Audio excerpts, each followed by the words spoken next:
Oromiyaa addunyaatti beeksisuun gamasaa kan ta'e Komishiniin Tuurizimii Oromiyaa bakkeewwan hawwatoof godambaalee Oromiyaa keessa jiraniif wabiinii dhaabbata kunuunsee haaromsuun ammoo wixinee isaa keessaa isa hangafa.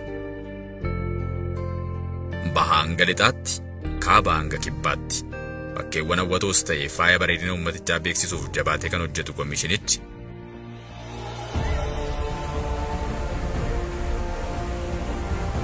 Oromiyaan ardii Afrikaa dabartee addunyaa akka hawwattuuf ifaajii hojjechuutti argama.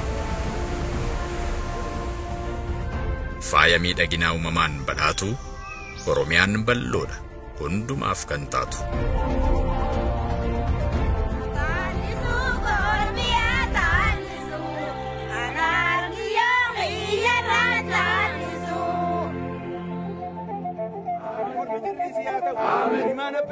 Komishinii Tuurizimii Oromiyaa daawwadhaa.